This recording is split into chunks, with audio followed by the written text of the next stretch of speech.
is the UK property market finally starting to show signs of a cool down for first-time buyers and those looking to upsize?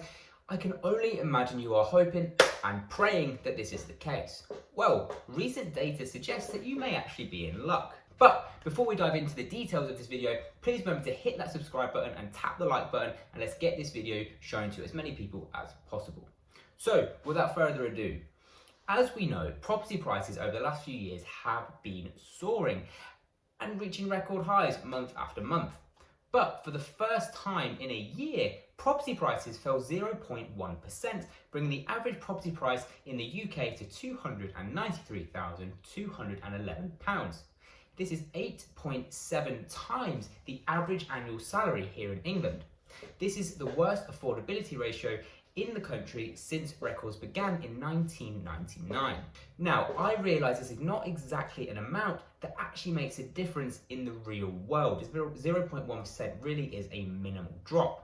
But it's important to understand this marks the first time in a significant amount of time that property prices have not grown, they have in fact fallen. And that's not all. According to the latest data from Halifax, mortgage approvals have fallen for 5 consecutive months. This, combined with the property price drop, does actually indicate the property market might actually be starting to cool off. And we also have the recent interest rate increase by the Bank of England, bringing interest rates to 1.75%. This has people fearing that the property market crash might be just around the corner.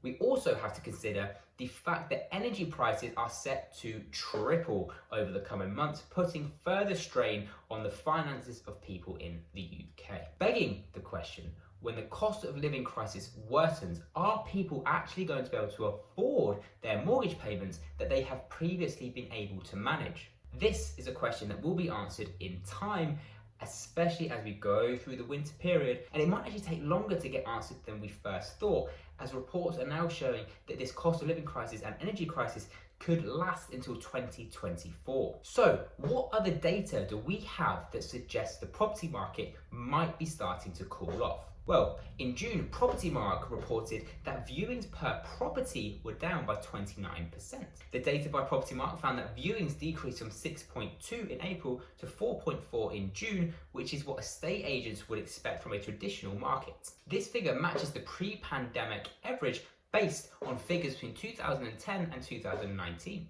Propertymark also reported that the sales agreed as a percentage of stock remains high at 33% in June, compared to the pre-pandemic average of 17% of the stock sold in the month of June between 2010 and 2019. They are also seeing homes starting to get secured under asking price, with 27% of member branches reporting that most sales were completed below asking price, compared to a low of 15% in March. Now, just to shift gears slightly, I've also had people asking in the comments, do I think we're going to see a crash like we did in the 2008 financial crisis?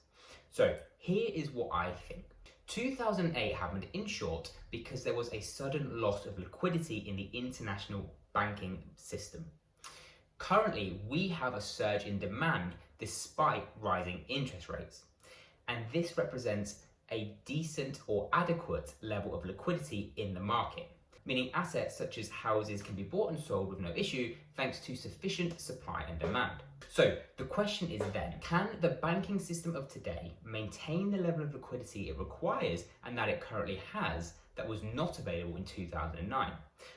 Based on the countless hours of research that I do every day, I do believe that yes, in terms of liquidity, we're going to be okay. However, that doesn't mean that I don't think we're going to see a price drop. Do I think we're going to see a 10 to 20 to 30% price drop in the housing market? No.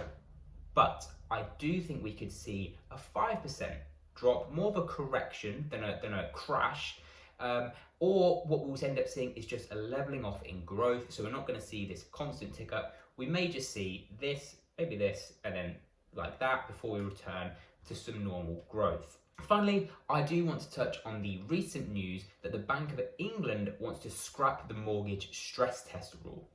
So, firstly, what is the stress test rule? Well, this rule requires that lenders have to stress test a potential borrower's ability to afford a mortgage at interest rates that are 3% higher.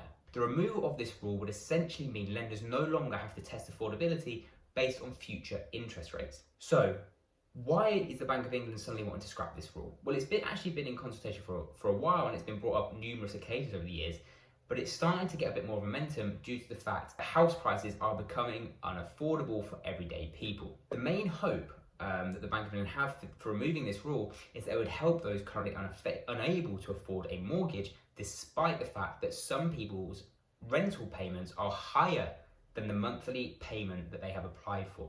It's important to remember that just because the Bank of England wants to scrap this rule, and if it was scrapped, it doesn't actually mean that lenders will stop stress testing.